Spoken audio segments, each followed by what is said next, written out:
Hi there. So in this video, we're now going to start moving into the pocketing aspect of this particular program, where we're going to be clearing out some of the deeper elements in this, as well as boring out all of the initial holes around the sides.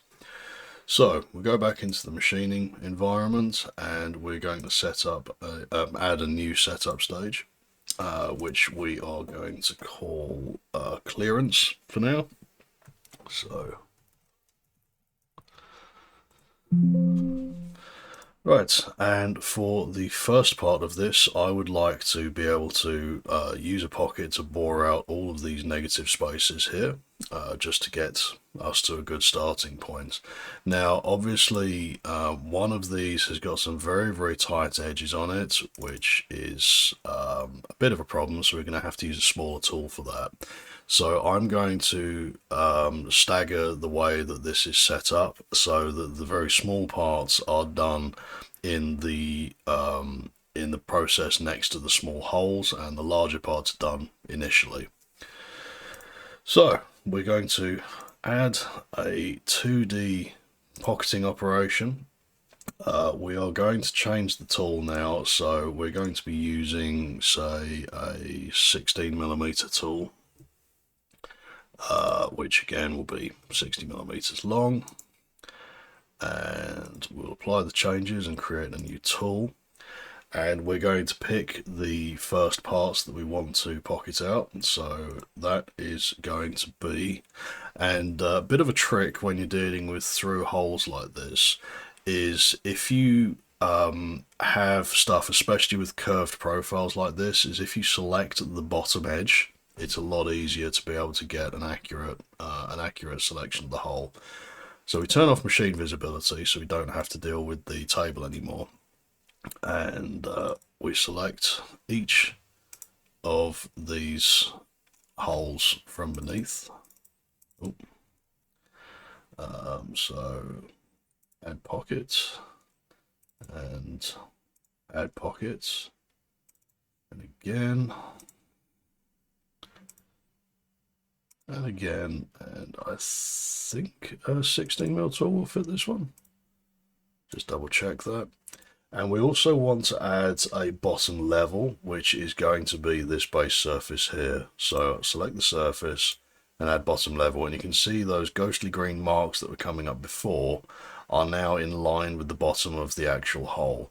That basically controls how far down the machine's going to try and run these pockets, and obviously we wish to limit that to the thickness of the actual material. So we can also select the top surface, which is this. So that's the top height used for this.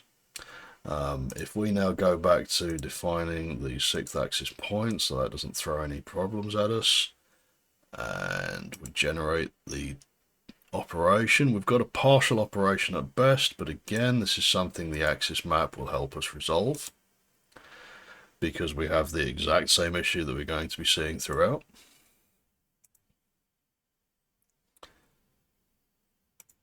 Excellent.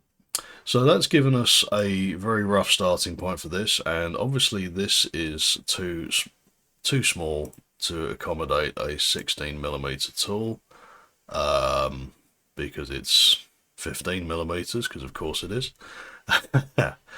We can either adjust for that now by making this tool smaller, or we can come back to this when we do this bore as well, which is what we're probably going to do. So we're also going to set the radial stock allowances to 1mm again, because we're going to be contouring throughout each of these holes to give them the absolute cleanest finish we can. Turn off that and generate again. And as you can see now, we now have nice and clean setups with nice transitions between them. Which should simulate very, very cleanly. The next pocketing operation we're going to set up, we are going to do these smaller bores. So if we set this up for pocketing again, and this time we are going to use if we go with the 6mm tool, with, again, a surprising amount of stick out of 60mm. That should give us all of the all of the tight clearances we need access to get to in all of these. So we are going to grab our actual holes that we're going to be working to. Now we can't do the bottom layer trick with this one because obviously there's a feature here which, for the sake of this model, we will be, well, for the sake of this particular tutorial, we'll be ignoring that because we're using a 3-axis setup for this. This is purely an example. So if we grab the pocket there and we grab this one here. Now, again, the method that I just showed you working from the base is for being able to accommodate any kind of rolled edges like you've got here. For things with a totally sharp, clean edge, it doesn't matter if you're coming in from the top or the bottom. It has the same effect in the long run anyway. Now, the only issue with grouping both of these holes together is if we set the top surface to be the top of the panel casing here, this particular one is going to be cutting a bit of air first. It's not the end of the world, it's just a little bit of a time waste, which we can probably set this up as its own program, its own sub-program first. So if we were to delete this, and we set this as the top level and this as the bottom level, it means that we should get a very, very quick program knocked out for that. Incorrect values of safe plane or machining levels. Okay, so delete that. That's the bottom level. This is the top level. Let's try that again. Okay. So somehow, presumably by a misclick on my part, the base surface had been defined in this, which confuses matters when you're setting a top level and bottom level. So yes, make sure that you've definitely not got that. So for the sake of these simple pockets, we're only going to be using the top level, the bottom level, and the actual contour chain for these. So that's fine. Click on that, build map. Graph, update the toolpath, that's all good. We'll just make sure that we've got our allowances there. And we'll rerun that. And that's fine. So we've still got the checking for plunges thing defined, which is a bit of a problem. But that's now coming up clean. So we'll define the last pocketing operations the same with all of these. We'll do that now. So I'm going to duplicate the settings for this because 90% of what we've got here is accurate. We just need to change what it's targeting. So I'm going to delete these and I'm going to select this chain. So add pocket, and then we're going to go around and we're going to grab each of these holes as well.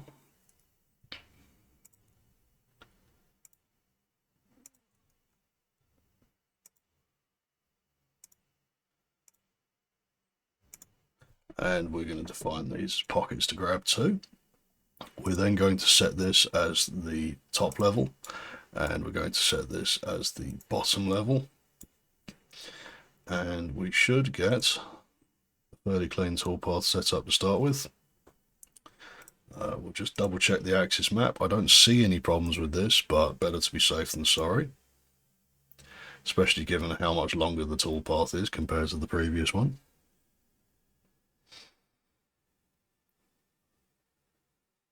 So there we go, that's a nice clean axis map. We're going to update the toolpath and that should behave itself just fine. So that's all of our pocketing clearancing done. So I am going to now run the simulation. We can afford to run it from this same starting point now. It's not a problem since nothing has fundamentally changed. So I'll click on run from here.